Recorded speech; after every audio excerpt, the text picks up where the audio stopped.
What we do here is go back.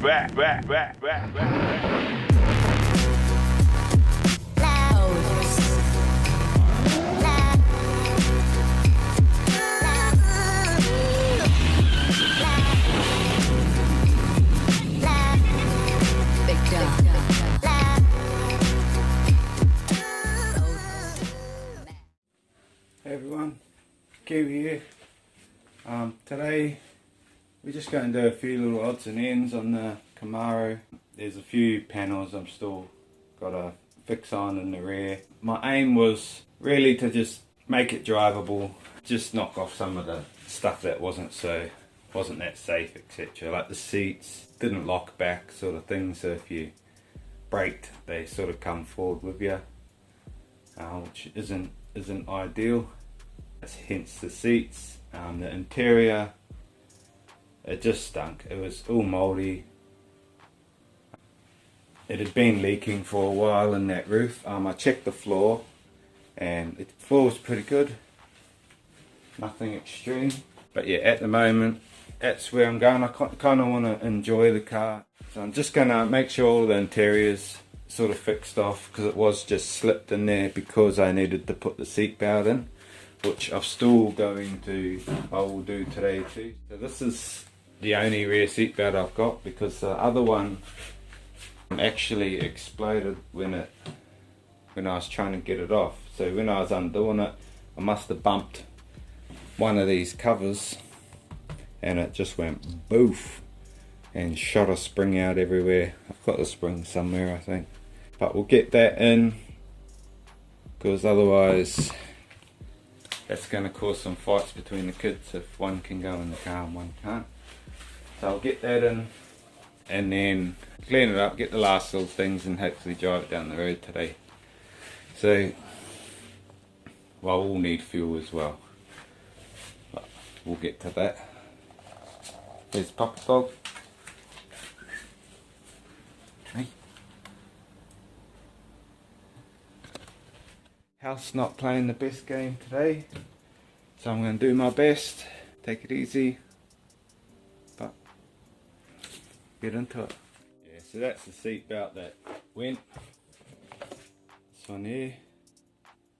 So yeah, just pop the end straight off it.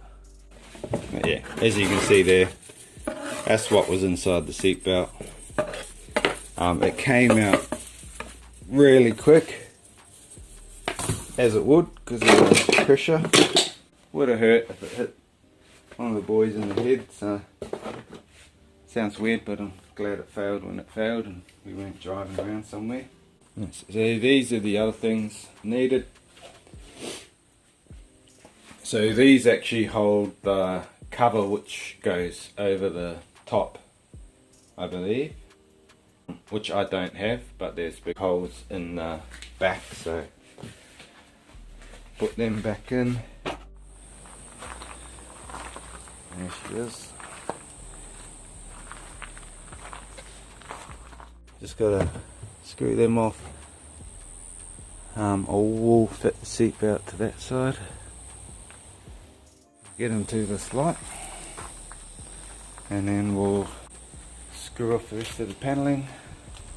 Hopefully take it down the road. Get some fuel and then take it down the road.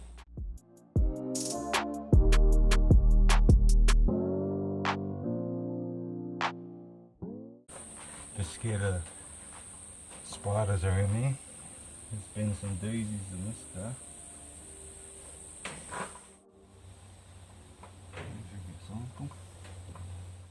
So that's the interior parts in, as you can see there. I should have painted these black too.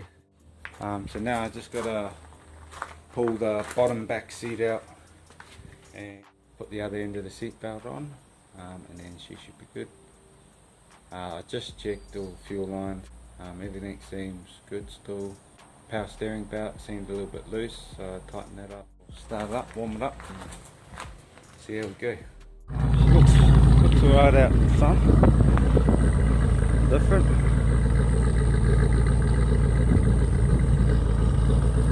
But yeah, just letting it warm up. I've only just started it.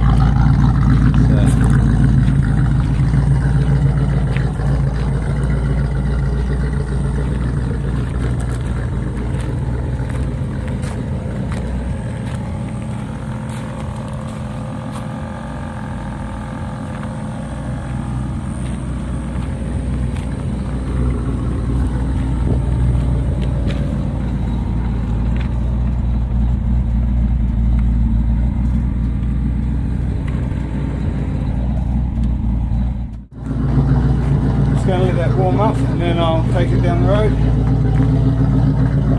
The brakes feel alright, I might need to have another look at them. But last time I did the same thing, sort of just moving it around in the carport. But once it had warmed, it's like the pressure had built up once it had warmed up, and then she was fine. Jump in it, we'll go for a little toot up and down the road and see how she drives. Okay, so I got first problem. I thought I fixed the windows, but obviously not. So I'll have to sort that one out. It'll be hot.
Seems to be going alright so far.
Sadly, we got bigger problems.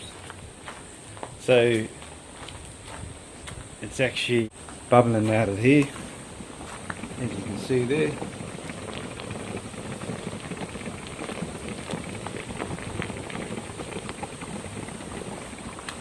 So